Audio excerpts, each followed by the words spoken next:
हमारे पास trigonometric type function का, जिसमें हम रोल्स थ्योरम वेरीफाई करेंगे।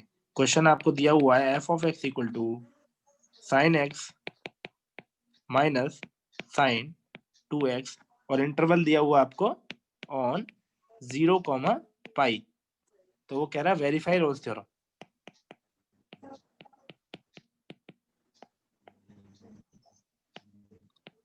ठीक है, तो आपको रोल्स थ्योरम वेरीफाई करनी है। तो इस तरीके के क्वेश्चंस को आप कैसे करोगे? जब आपके पास साइनोसॉइडल फंक्शन दे दिया तो एक चीज क्लियर हो गई, साइन फंक्शन आपको पता ही है, साइन फंक्शन का ग्राफ पता है ना आपको, कंटिन्यूअस होता है। ठीक है, इस तरीके का, और ये टू साइन का कॉम्बिनेशन है, क्योंकि तो टू साइन का कॉम्बिनेशन है मतलब वो कंटिन्यूअस होंगे अपने डोमेन में, डिफाइंड डोमेन में ये कंटिन्यूअस होंगे दोनों, क्योंकि साइन में एल्जेब्रिक फंक्शन ही है, ये साइन का एल्जेब्रिक फंक्शन है। तो ऑल, यहाँ पे लिख देता हूं, as two sine functions are continuous and differentiable in their domain।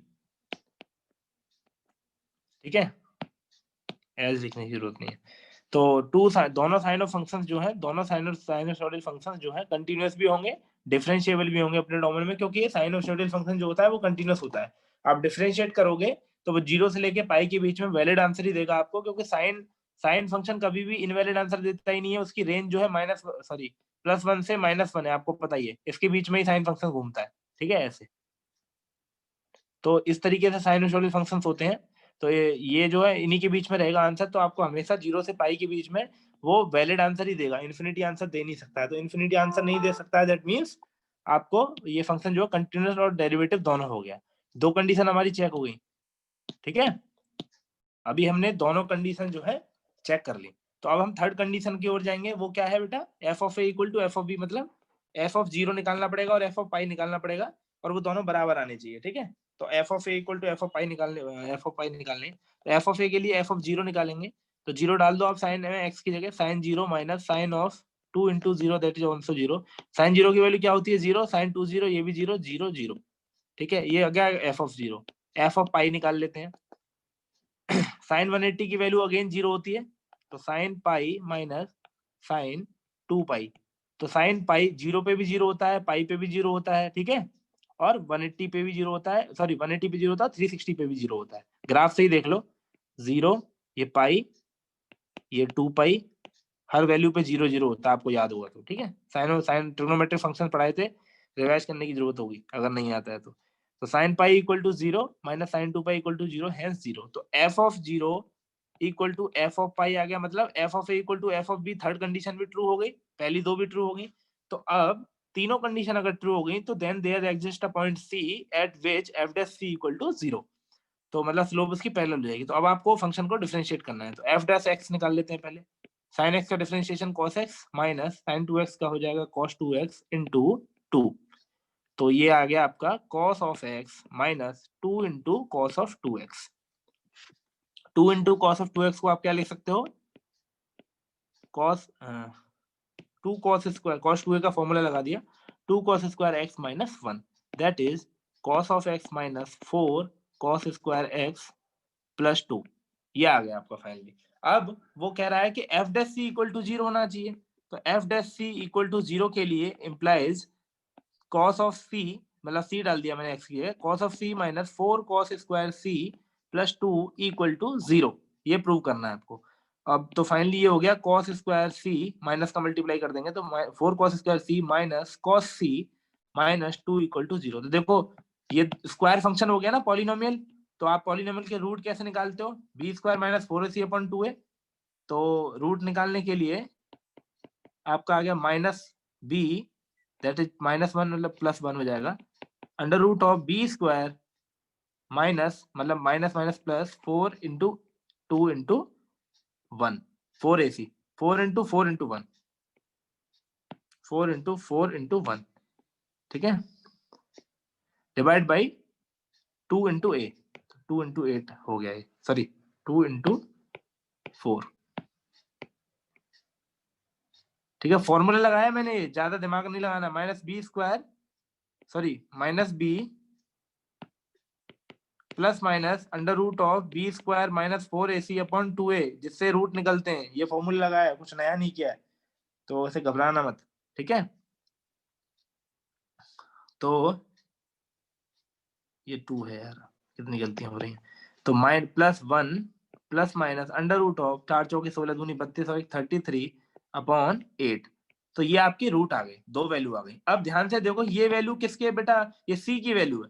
तो सी की value belongs to open interval 0, pi होनी चाहिए, क्योंकि क्लोज इंटरवल में आपने चेक किया है। तो इसकी वैल्यू जब आप निकालोगे तो ये 0, पाई के बीच में ही आएगी। जब आप वैल्यू कैलकुलेट करोगे ना इसकी, तो फाइनली जब रूट 33 निकाल लोगे, 1 प्लस माइनस, और दो बार, एक बार प्लस कर लोगे, एक बार माइनस कर लोगे, तो 0, पाई मतलब 3.14। तो 0 ये 0, इन दोनों के बीच में ये वैल्यू कहीं ना कहीं लाई करेगी। तो रोल्स थ्योरम यहाँ पे वेरीफाई हो रही है। क्लियर? Yes sir. जी सर, जी sir. Rolle's theorem is applicable या वेरीफाइड,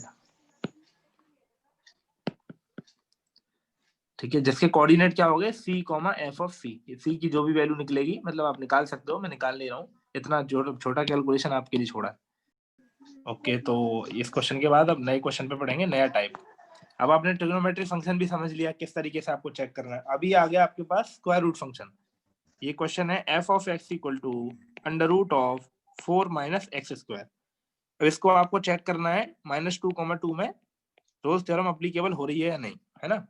तो पहले हमको ये चेक करना पड़ेगा कि ये कंटिन्यूअस या वो है कि नहीं, वेरीफाई रोल्स थ्योरम।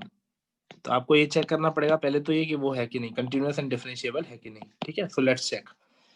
तो कंटिन्यूटी तो हम चेक कर नहीं पाएंगे डायरेक्टली, हम डिफरेंशिएबिलिटी चेक करते हैं, ठीक है। तो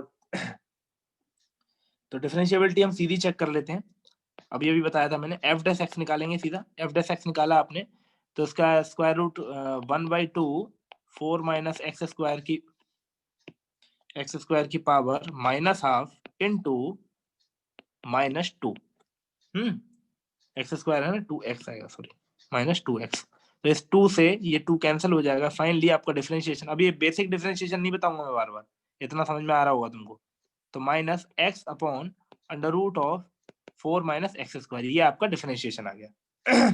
अभी डिफरेंशिएशन आ गया, अब चेक करना है कि एग्जिस्ट कर रहा है, एग्जिस्ट इन ओपन इंटरवल -2, 2 में या नहीं। तो ध्यान से देखो, ये एक्स स्क्वायर है, ठीक है। मतलब यहाँ नेगेटिव वैल्यू डालूं या पॉजिटिव वैल्यू डालूं, अब ये चीज 0 नहीं होनी चाहिए बस, है ना। तो देखो, अगर मैं -2 डाल, -2 तो डाल नहीं सकता, +2 भी नहीं डाल सकता, तो ये एग्जिस्ट कर रहा है इसमें, ठीक है। मैं क्या कर रहा हूँ कि ओपन इंटरवल में चेक करूंगा, मैं यहाँ 2 नहीं डाल सकता। ध्यान से समझने की कोशिश करना। पता लगा तुम लोग चेक करते टाइम ऐसा कर दो कि -x, मतलब चेक करो, जब इसकी डिफरेंशिएबिलिटी आप चेक करोगे तो आप कर दो कि भाई f ऑफ -2 चेक कर लेते हैं। तो -2 मतलब -2 मतलब +2 अपॉन 4 माइनस -2 का स्क्वायर करके आप 0 कर दो इसको, मतलब 1/2/0 कर दो, वो इन्फिनिटी हो जाए। नहीं, ये नहीं हो सकता। क्यों? क्योंकि ये ओपन इंटरवल है बेटा। -2 और 2 तो हम काउंट ही नहीं करेंगे, हम उससे छोटी वैल्यू काउंट करेंगे। मतलब अगर नंबर स्केल पे हमारा 0 यहाँ है, -1 यहाँ है, और -2 यहाँ है, 1 यहाँ है एंड 2 यहाँ है, तो ओपन इंटरवल का मतलब होता है कि आपको -2 और 2 वैल्यू इंक्लूड नहीं करनी है। यहाँ पे ओपन है, केवल यहाँ से ये वाली और इधर से ये सारी वैल्यू कैलकुलेट करनी है। मतलब -1 कर सकते हो, 0 कर सकते हो, 1 कर सकते हो, इसकी बीच की वैल्यू सारी कर सकते हो, इसकी बीच की सारी वैल्यू कर सकते हो, बट ये दोनों नहीं कर सकते क्योंकि ये ओपन इंटरवल है, ठीक है। तो इसका मतलब क्या हुआ, ये नोट कर लिया होगा तुमने, मान लिया मैंने। तो ये आपका फंक्शन -2, 2 में डिफरेंशिएबल होगा। क्यों? क्योंकि हम -2 और 2 पे चेक नहीं कर रहे हैं, अंदर चेक कर रहे हैं। तो अंदर वो एक्स स्क्वायर पे जब जो पॉजिटिव जो वैल्यू देगा, तो 4 माइनस जो भी वैल्यू होगी इधर, वो 4 से हमेशा छोटी आएगी। तो 4 से हमेशा जब स्क्वायर करोगे इनकी छोटी वैल्यू का, 2 से कम की वैल्यू का कोई भी स्क्वायर करोगे, तो वो 4 से कम ही आएगा हमेशा।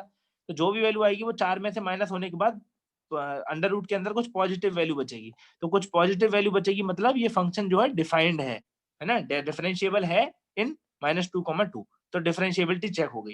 अब डिफरेंशिएबिलिटी चेक हो गई है, तो ये फंक्शन क्या होगा बेटा, कंटिन्यूअस होगा, ठीक है, डिफरेंशिएबल है तो कंटिन्यूअस होगा, डिफरेंशिएबिलिटी हमारी चेक होगी। लेकिन अगर सेपरेट कंटिन्यूटी चेक करनी है तो आप सेपरेट कंटिन्यूटी भी चेक कर सकते हो। आप क्या करो, -2 और 2 पे लिमिट निकाल लो। अगर -2 और 2 पे जो लिमिट आई है वो f(2) के बराबर, मतलब f of -2 limit extending to -2, ठीक है, f of x equal to आ जाए limit extending to 2 f of x equal to आ जाए लिमिट एक्सटेंडिंग टू, ये 2 प्लस है ना, 2, मतलब इसमें लिमिट नहीं है, इसमें f(2) है, सिंपल f(2). अगर ये दोनों -2 और 2 पे मैंने जो वैल्यू निकाली है 2 और ये f(2) पे, अगर ये तीनों वैल्यू बराबर आ गई तो भी हमारा जो फंक्शन है ना कंटिन्यूटी चेक हो जाएगी इस तरीके से। तो चेक करने के लिए मैं आपको बता देता हूँ अलग से, नहीं तो डिफरेंशिएबल है तो वो कंटिन्यूअस होता ही होता है, तो आपको जरूरत नहीं है वो चेक करने की। बट फिर भी चेक करना हो तो आप ऐसा कर सकते हो कि लिमिट एक्सटेंडिंग टू -2, आप लिमिट निकाल लो f ऑफ x की -2 पे। तो जब आप निकालोगे तो limit extending to -2, f of x की वैल्यू क्या है, √4 - x²। Put the value of extending to -2 कर दो, तो √4 - -2 का square that is √4 - 4 that is 0, ठीक है। अब लिमिट एक्सटेंडिंग टू 2 पे भी वैल्यू निकाल लेते हैं लिमिट की। तो limit extending to 2 √4 - x², that is limit में जब एक्सटेंडिंग टू 2 जाएगा तो फिर से वही 4 - 2 का स्क्वायर करोगे तो अगेन 4 - 4 दैट इज 0। तो दोनों लिमिट, लेफ्ट हैंड लिमिट और राइट हैंड लिमिट बराबर आ गई। -2 मतलब जो ओपन क्लोज इंटरवल -2 पे चेक कर लिया हमने, क्लोज इंटरवल +2 पे चेक कर लिया। और f(2) निकालोगे आप, फंक्शन में f(2) भी निकालने की कोशिश करोगे आप, तो वो वैल्यू भी बराबर आ जाएगी। f(2) निकालो सिंपल, तो वो भी आ जाएगी। तो हेंस इसका मतलब क्या हुआ कि आपका जो फंक्शन है बेटा, this function is continuous in -2, 2 close interval. अच्छा, मैं ये कंटिन्यूटी पे इतना ध्यान मत दो, थोड़ा बहुत अगर मिस इंटरप्रेटेड हो रहा है, समझ में नहीं आ रहा है, लिमिट तो बस इजी है, तो लीव कर सकते हो। केवल यहाँ लिख सकते हो कि this function is differentiable, this function is differentiable, ठीक है, रेंशिएबल इन ओपन इंटरवल -2, 2। हेंस अगर ये डिफरेंशिएबल है तो ये कंटिन्यूअस भी होगा, तो आपको कंटिन्यूटी चेक करने की जरूरत थी नहीं। मैं कंटिन्यूटी के लिए अलग से पढ़ाऊंगा, तो उसके लिए परेशान मत हो, ठीक है। तो दोनों चीज चेक हो गई। अब finally f of -2 equal to f(2) भी चेक करना है आपको, थर्ड कंडीशन, ठीक है। तो f of -2 equal to f(2) check कर अभी किया हमने, -2 पे वैल्यू 0 आई है, +2 पे भी वैल्यू 0 आई है, लिमिट के सारे चेक हो गया। तो ये कंडीशन तीसरी वाली भी ट्रू है, ये कंडीशन भी ट्रू है। तो all 3 conditions are true, then that means f dash x जो हमने निकाला है कितना, -x/√4 - x², तो f dash c equal to 0 आना चाहिए, है ना। तो आप c की वैल्यू डाल दो इसमें, तो -c/√4 - c² is equal to 0। तो माइनस तो कैंसिल ही हो जाएगा, तो c और ये नीचे वाला पोर्शन जो है ये कभी 0 हो नहीं सकता, है ना, ये तो कभी 0 हो नहीं सकता, तो उसको क्रॉस मल्टीप्लाई कर दिया, फाइनली जो बचा आपके पास c इक्वल टू 0। तो c equal to 0 is that value, ये वो पॉइंट है जहां पे हमारा फंक्शन जो है, जहां पे हमारे फंक्शन की स्लोप जो है पैरेलल टू x एक्सिस होगी, टेंजेंट की वैल्यू, है ना, स्लोप। तो c इक्वल टू 0 आ गया हमारा पॉइंट। तो f dash c equal to, तो जो कोऑर्डिनेट हो गया वो c equal to 0 open interval -2, 2 में लाई कर रहा है ना, कर रहा है, क्लियरली लाई कर रहा है -2, 2 के बीच में c की वैल्यू। तो हमारा फंक्शन जो है, तो रोज थ्योरम यहाँ पे तो रोज थ्योरम इज वेरीफाइड हियर, ठीक है। तो वेरीफाई हो गई रोज थ्योरम, और c की वैल्यू जो -2, 2 ओपन इंटरवल में लाई भी कर रही है। और कोऑर्डिनेट क्या हो गए उस पॉइंट के जहां पे हमारे यूनिक टेंजेंट हमको मिलेगा जिसकी slope parallel to x axis होगी, c, f of c, that is 0, f of 0, ठीक है, क्लियर, ठीक है। नेक्स्ट, तो नेक्स्ट में क्या करना है अब हमें, अब हम एक्सपोनेंशियल टाइप फंक्शन का रोज थ्योरम पढ़ लेते हैं। y इक्वल टू, आपको अगर फंक्शन दिया हुआ है से x into x+3 to the power, sorry x+3 into e to the power -3/2, ठीक है। अब आपको चेक करना है रोल्स थ्योरम -3, 0 क्लोज इंटरवल में। तो वेरीफाई रोल्स थ्योरम, ठीक, तो कैसे करेंगे? अब एक चीज तो साफ समझ लो, जो e की पावर x के जो फंक्शन होता है उनके ग्राफ तुमको शायद पता हो, मैं बता देता हूँ छोटे तरीके से। तो इनके ग्राफ क्या है? एक्सपोनेंशियल के इंक्रीजिंग नेचर के होते हैं। जैसे e to the power plus x है, तो उस पे जब आप वैल्यू डालोगे e की पावर प्लस x पे, तो वो वैल्यू e की पावर 1, e की पावर 2 की वैल्यू आप निकालोगे तो 2.38 कुछ आती है ना? e की पावर 3 निकालोगे तो वो वैल्यू और ज्यादा आएगी। तो और e की पावर जब आप 0 कर दोगे तो वो वैल्यू होती है 1। किसी की पावर 0 होती है तो वैल्यू 1 ही आती है। तो ये 0 हो गया, तो यहाँ पे आपका फंक्शन कट करेगा और ये e की पावर x का ग्राफ जो है बनता चला जाएगा ऐसे। ठीक है, ये आ गया आपका e की पावर x का ग्राफ, इंक्रीजिंग इन नेचर का। ऐसे ही e to the power minus x, इसका ग्राफ आपको बनाना है तो ये भी इंक्रीजिंग नेचर का ही होता है। e की पावर जब 0 करोगे तो e की पावर -0 और 0 कोई फर्क नहीं पड़ता है, तो ये फंक्शन भी यहाँ पे कट करेगा। और नेगेटिव वैल्यू है तो कोई वैल्यू है इधर नेगेटिवली इंक्रीज होती चली जाएगी। ठीक है, तो ये आपका ग्राफ बन गया e to the power minus x का। तो दोनों ग्राफ आपके पास अवेलेबल हैं। इसका मतलब क्या हुआ कि दोनों ग्राफ जो है इंक्रीजिंग नेचर के हैं, इंक्रीजिंग नेचर के हैं, तो ये कंटिन्यूअस होंगे।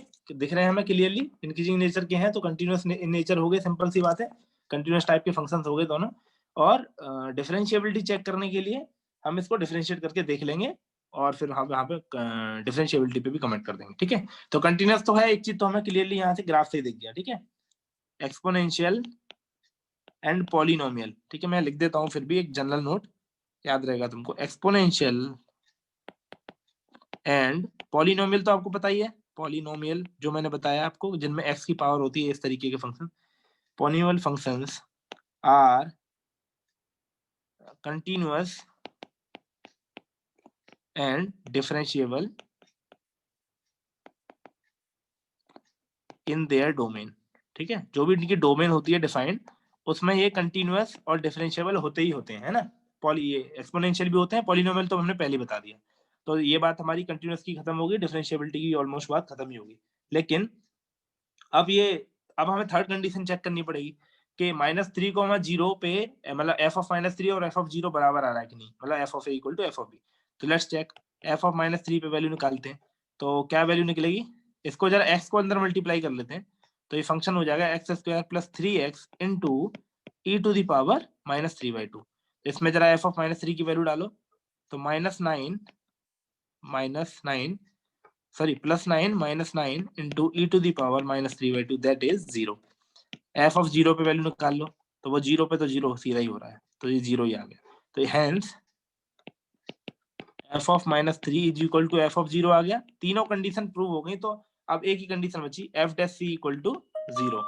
देन f डैश c 0 होगा, तो f डैश c 0 मतलब f डैश x निकाल लो पहले। f डैश x निकालोगे तो x² + 3x into e to the power -3/2 को डिफरेंशिएट करो, है ना? यहाँ पे लिख देते हैं fx, ये fx यही तो है आपका। अब f डैश x आपको निकालना है, डिफरेंशिएट करो इसको, पहले इसका कर दो, 2x + 3 into e to the power -3/2 plus फिर उसका कर दो x² + 3x इंटू e की पावर -3/2 इंटू e की पावर -3/2 x था क्या ये? सॉरी -x/2 था यार, मैंने गलती कर दी, तभी मैं कहूँ कुछ। अच्छा, गलती ज्यादा कुछ हुई नहीं है, केवल जो पावर है उसको x/2 कर लो क्वेश्चन में। e की पावर -x/2 है, x/2 है, मिटा के सही कर देते हैं इसको। e की पावर -x/2 यहाँ पे भी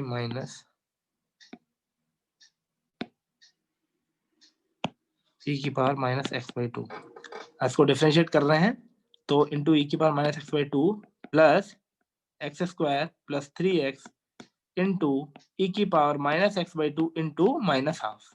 ठीक है, ये आपका डिफरेंशिएशन आ गया, क्लियर। तो अब f dash c equal to 0 करना है, तो इसमें c की x की c की वैल्यू डाल दो, 0 कर दो इसको।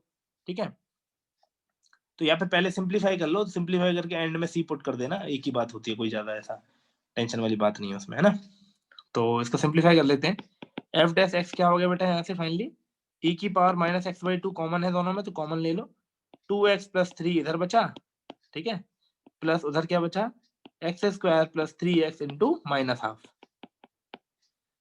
e की power -x/2 into 2x plus 3 minus x square minus 3x whole divide by 2। LCM ले लो, एलसीएम ले लेंगे तो 2 into 4x plus 6 minus x square minus 3x into e की पावर माइनस एक्स बाई 2। तो ये 4x अभी क्या हो जाएगा, ये 4 में से 3 गया तो एक x बचेगा, हेंस ये बचेगा कितना अंदर, minus x square plus x plus 6 by 2, ठीक है, इंटू ई की पावर माइनस एक्स बाई 2, ये बचेगा फाइनली। तो अब f dash c equal to 0 होना है ना, तो अब सी की वैल्यू डाल दो, तो minus c square plus c plus 6 by 2 into e to the power minus c by 2 equal to 0।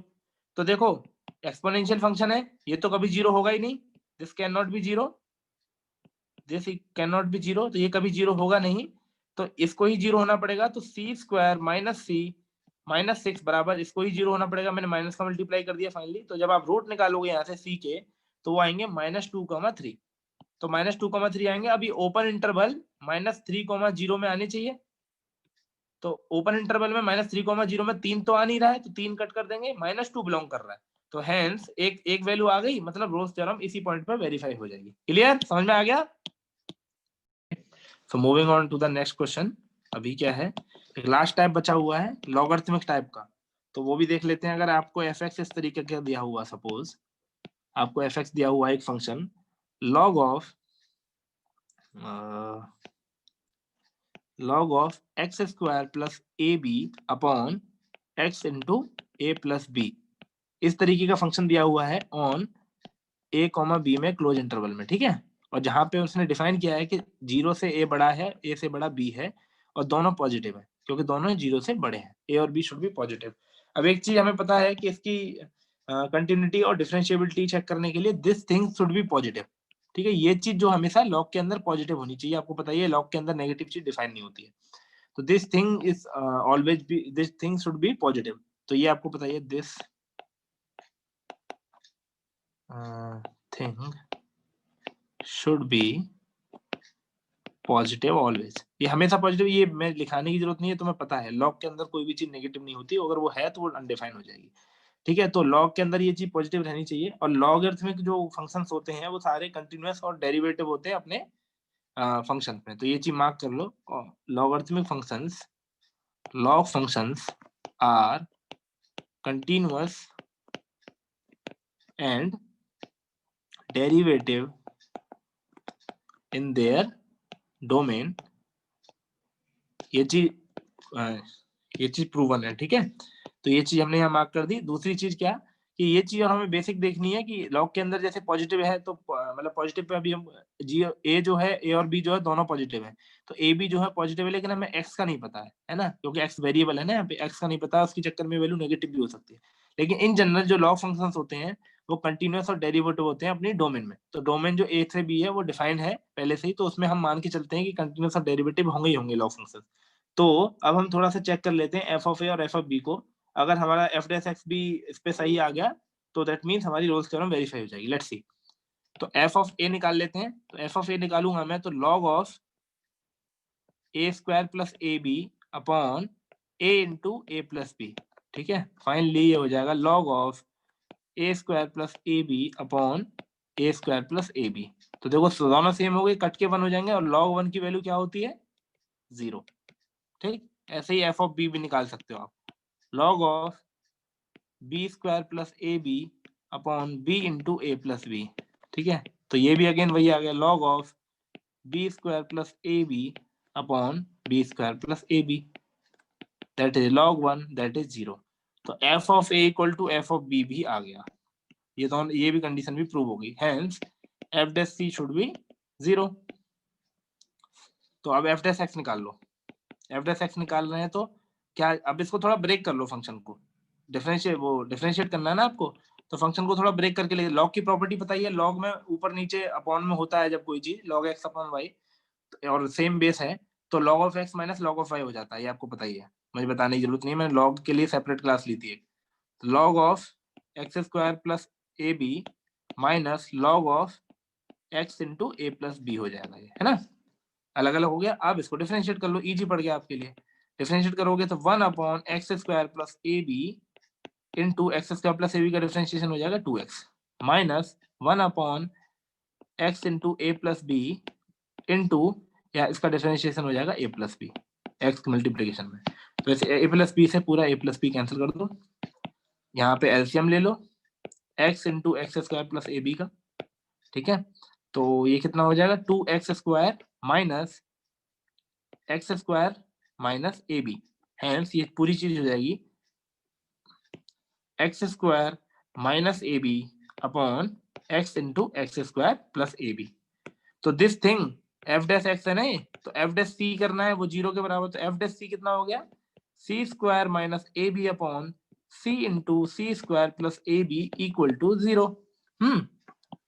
तो देखो c अकेला 0 नहीं हो सकता है, ये पता ही है इसको। इस फंक्शन को 0 होने के लिए, इस मतलब जो भी आपको अलजेब्रिक या रैशनल फंक्शन टाइप दी जो वैल्यू दी हुई है, इसको 0 होने के लिए c अकेला 0 नहीं हो सकता है, और c² प्लस AB भी 0 नहीं हो सकता है, क्योंकि ये इनफाइनाइट हो जाएगा नहीं तो, है ना, नीचे मतलब डिनोमिनेटर कांट भी 0। तो बाकी जिम्मेदारी कौन लेगा फिर 0 होने के लिए, c² माइनस AB को जिम्मेदारी लेनी पड़ेगी 0 होने के लिए, और c² बराबर आ जाएगा AB, c आ जाएगा plus minus under root of AB, ठीक है। तो अब दो वैल्यू आ गई, एक प्लस अंडर रूट AB, एक माइनस अंडर रूट AB। अब ये क्या, ये c जो है किसको बिलोंग करेगा बेटा, open interval of a comma b। तो अब ध्यान से देखो, अगर मैं minus of under root AB ले लूंगा तो AB का जो भी रिजल्ट है ये नेगेटिव आएगा फाइनली। और हमारे देखो कंडीशन में उसने एक चीज दी हुई है क्लियरली, कि जो हमारे A और B हैं वो इंडिविजुअल 0 से बड़े हैं बेटा। तो मतलब A और B कभी भी मल्टीप्लाई, जब A और B दोनों 0 से बड़े हैं तो उनका गुणा कभी भी नेगेटिव हो सकता है क्या, कभी नहीं होगा। तो इसीलिए नेगेटिव वाली वैल्यू हम नहीं लेंगे, क्लियर।